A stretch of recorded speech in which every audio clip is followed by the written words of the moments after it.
When should you throw out the reselling rules? What if I told you that sometimes the best finds break all of the reselling rules? Today we're going to dive into the story of this really unique spoonbill vase. It made me rethink and reaffirm veering away from some of the reselling rules. Don't you get tired of following rules?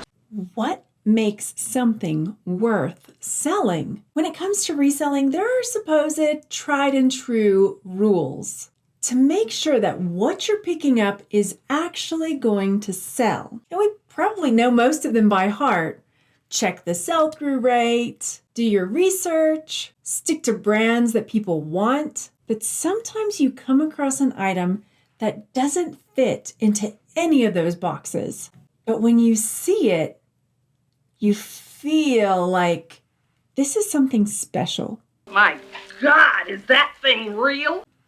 What if some of the best finds just don't follow any of these rules? Keep watching, because by the end, you will see that this odd-looking bowl not only sold, but reshaped and reaffirmed the way I think about reselling entirely, and why sometimes you need to trust your instincts over the rules.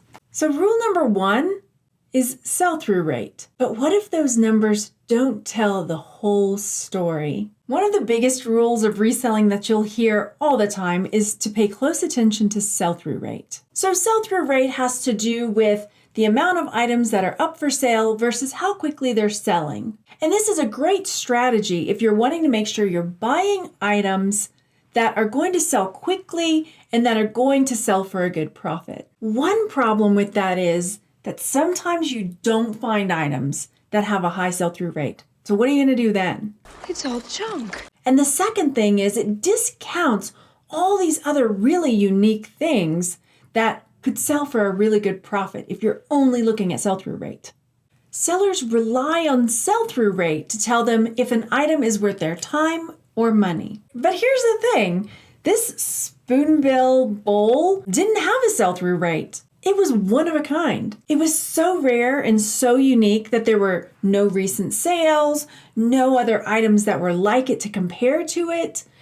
There was nothing to give me any kind of information about what it might sell for or how long it might take to sell. So with no numbers to guide me, what did I do? Sometimes rarity and uniqueness beats data.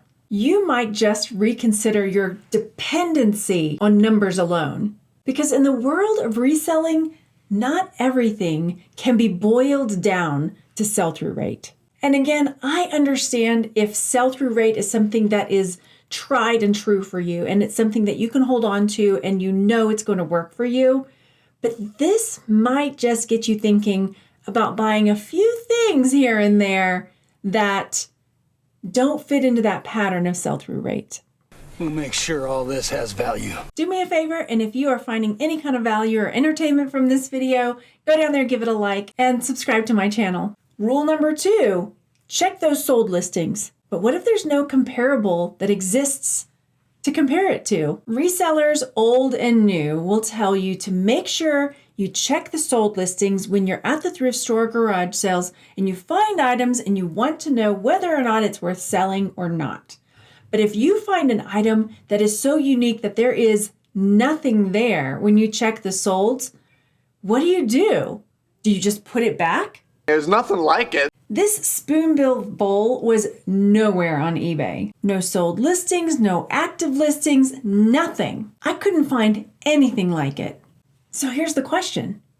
Do you walk away from an item like that just because you can't find a sell-through rate and you can't find anything that compares to it? Or, like me, do you take a chance on something that is completely unknown?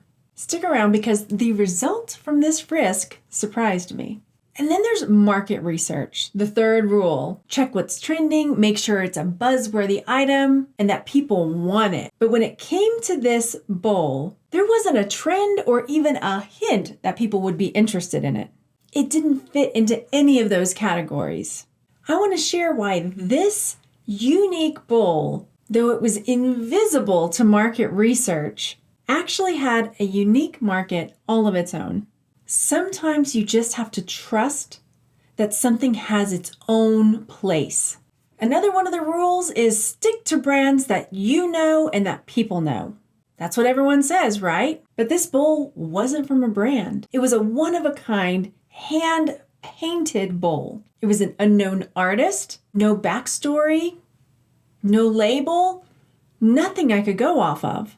And somehow this lack of brand, this uniqueness added to its appeal. And as it turns out, this piece ended up being one of the highest ticket items that I have sold in years. Another one of the rules of reselling that I hear a lot is encouraging people to find a niche. Pick one area and stick to it.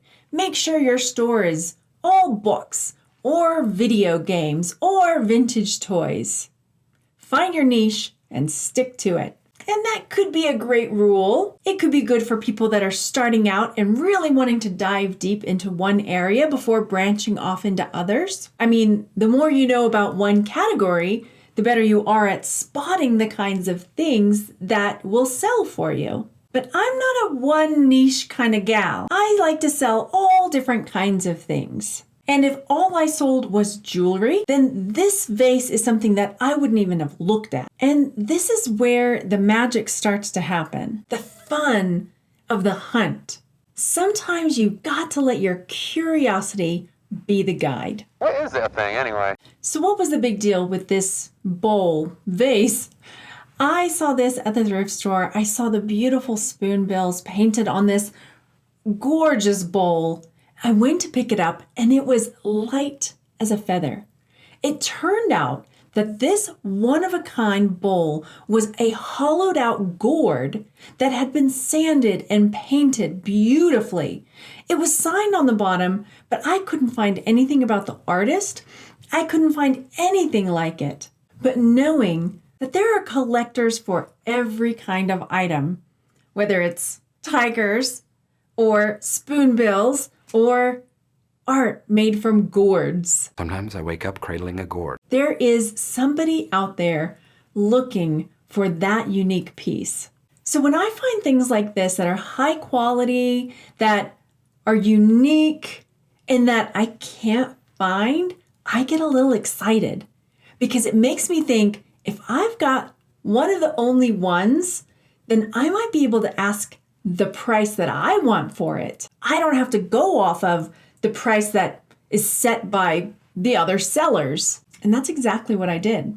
I bought this piece for $4.99 at Goodwill, and it ended up selling for $150. Initially, I had this piece priced a lot higher, but I got messages from someone who's super interested in buying it. And because it was something that I just put a crazy price on because I couldn't find anything like it, I was willing to work with the person that was so interested in buying it.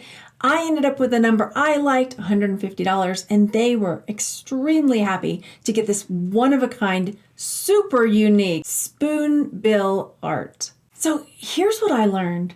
Sometimes when you're holding too tight to these rules, it can really hold you back. When we take a chance on something unique, we can open the doors to the possibilities beyond what data and research can tell us. Some of my biggest sales have been items that are either unique or rare, and they're just not a lot of research data, sell-through rate, or similar items. It's one of a kind. So here's the challenge for you. The next time you're outsourcing and you find a unique item, give yourself the permission to go with your gut and try picking up something unique, because you might just be stumbling onto your next great find. In reselling, rules can be important, but they're not everything. If I hadn't ignored the rules and picked up this very unique piece, I would have missed out on this extraordinary sale. And that one rare item might just be the thing that ignites a fire inside you to start looking for more unique pieces that can bring you in big profits. Let me know a time that you broke away from the reseller rules and found something really, truly amazing. And make sure you check out some of my other videos for more tips on reselling.